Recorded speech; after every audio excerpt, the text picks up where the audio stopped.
Hey guys, what is up? It is the Fast Break Report here, bringing you guys another vlog, and Victor Wembanyama vs. Scoot Henderson was a fucking movie. I'm gonna call it what it is, okay? I'm gonna say what the kids say. It was a fucking movie. I mean, Victor Wembanyama came out and did his thing, okay? He had 37 points, shot 11 of 20 from the field, 7 of 11 from 3, had 4 rebounds and 5 blocks. Scoot Henderson, 28 points, 11 of 21 from the field, 2 of 3 from the three-point line, 5 rebounds, 9 assists, and I think only had 1 turnover or had 0 turnovers. I don't know, but that alone is pretty impressive if you ask me. But after watching this, I understand the hype now, why people are hyping these, at least Victor Wembanyama. I understand now why they're hyping him up as like the greatest prospect since LeBron James. I mean, we've been there for the Anthony Davis. We've been there for the Zion Williamson. It's on that level, okay? And I just think to myself, man, like, if you're a mediocre team in the NBA, right? If you're the Pacers, if you're like the Knicks, what's another team? The Charlotte Hornets, right? If you're one of these teams, or if you're a team that absolutely sucks or is going to suck, like the Utah Jazz or the San Antonio Spurs, if you're one of those teams, I would still completely suck. And the reason I say that is because you have a couple, like at least in the top 2, you got 2 guys that are going to be really, really good. Now, going into this game, a big thing about Scoot Henderson was a lot of people were comparing him to like John Wall. As far as like, he's like, jump shot wise, he's John Wall. You know what I'm saying? He's not a great jump shooter.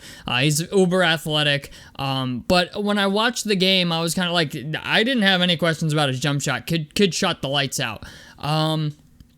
And the idea that he had 5 rebounds and 9 assists and only had like, I don't even think he had a turnover. I could be wrong, but I know it's less than 2. Let's put it that way. And I just think to myself, if you're one of these teams, right, you should be tanking for him. And then I look at teams like, for example, Portland, and I look at teams like the Washington Wizards. They tied up so much cap space in really good players, like in Damian Lillard and Bradley Beal.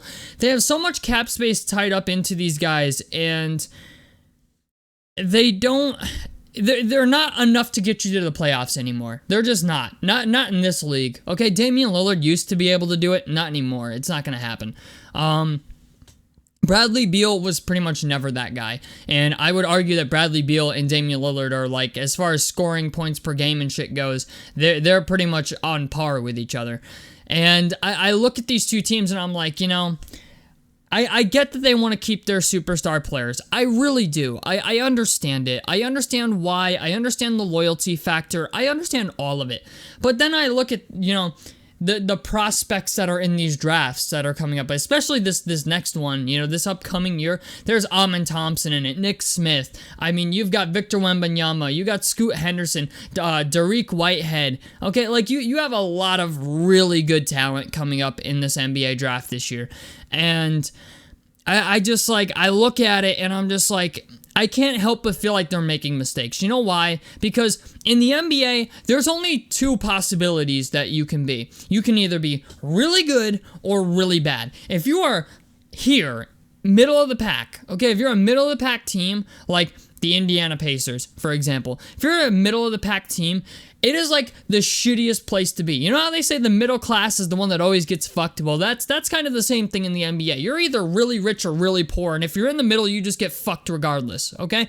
That's kind of what the NBA is like. Because not only are you not winning games, not only are you like not making finals runs, not making finals appearances, you can't attract free agents, but on top of that, when you get a draft pick, it's not even like, most of the time, it's not even a top 6 pick, and if you're middle of the pack, you're lucky if it's top 10 sometimes, right? So I just look at this and I think to myself, this is why I think teams should not buy in and give supermax contracts to players that are not going to be enough to get them over the hump. And that's the problem, right? Because I look at a team like Charlotte, I'm like, Charlotte's going to tank this year. They're a team that, like, we don't know what the deal is with Miles Bridges. Yeah, they have LaMelo Ball. Is he going to be enough for them to win like a shit ton of games? Probably not. But now that Chet Holmgren is sitting out for the entire upcoming season, Oklahoma City's going to be back in it. You know what I'm saying? Can you imagine a team, like, I just want you to picture this. Can you imagine an Oklahoma City Thunder team with Shai Gilgeous-Alexander, Jalen Williams, Chet Holmgren, and Victor Wembanyama? That's going to be pretty disgusting in the future.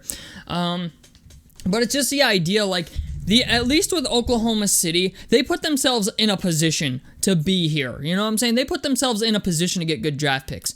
A lot of these teams don't. Your Washington Wizards of the world, your Indiana Pacers of the world, your Portland Trail Blazers of the world, okay? They don't do that. The Orlando Magic have done it year over year. Sacramento Kings have done it year over year. The Knicks have even done it year over year. And all three of those teams suck at it. They suck at drafting. I will say that. They are fucking terrible at it. Sacramento just finally started turning their shit around recently. But you look at, Orlando. You look at Houston, right? They got their guys in the draft this past year, but they're still going to be worse teams than, like, the Pacers. They're still going to be worse teams than, like, the Detroit Pistons even. Like, the Pistons, I think, are going to be, they're not going to be great, but they're going to be good enough not to be a top 5 pick team this year. With Jaden Ivey, Cade Cunningham, Jalen Duren, Bojan Bogdanovic, I mean, the whole 9 yards. Their team is not going to be, they're borderline a play-in team.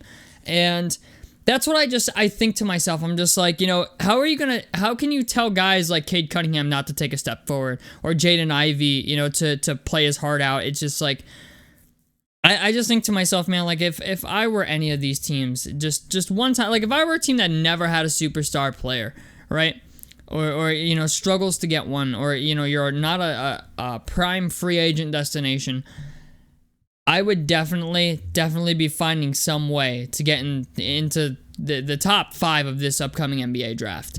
And Amen Thompson, it looks like he's going to be pretty good. Just saying. He's 6'7" with 6'11" wingspan. So even if you don't get a top 2 pick, if you get a top 3 pick, okay, you can get Amen Thompson, right? But I don't know, man. I just think to myself, this is why I think that signing players like Damian Lillard and Bradley Beal to these huge extensions is such a mistake.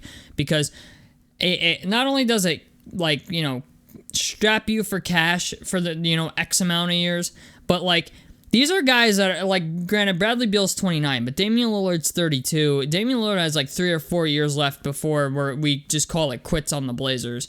And, Bradley Beal, it's like, he's still good. He's still in his prime. And, not for nothing, Bradley Beal's not enough to send the Wizards to the playoffs. He's not. You know what I'm saying? Kyle Kuzma looks pretty good, but I just think to myself, I'm like, can you imagine, right? I just want to say this as well. The Washington Wizards have been struggling to get a decent point guard for God knows how long. Same thing with the Knicks. Okay, the Knicks just, spent $100+ million on Jalen Brunson. I just think to myself, what if they didn't spend the cap space, just spent one more year absolutely sucking ass and got themselves a Scoot Henderson or a Nick Smith? Same thing with the Wizards, right? What if they got themselves a Nick Smith or a Scoot Henderson? Then suddenly it's like you have Bradley Beal, you have a Scoot Henderson, and then you have a Kyle Kuzma. So, I just think to myself, man, it's like, these teams are doing enough, and I get it. Yeah, you're bringing back your franchise player. Woohoo, whoop-de-doo. But, I think to myself, at some point in time, you have to scrap the project. And even if the Wizards traded Bradley Beal for, 4 or 5 first-round picks and whatever else, right? At least one of those picks would be a player that in a guy like Scoot Henderson that could be an immediate contributor.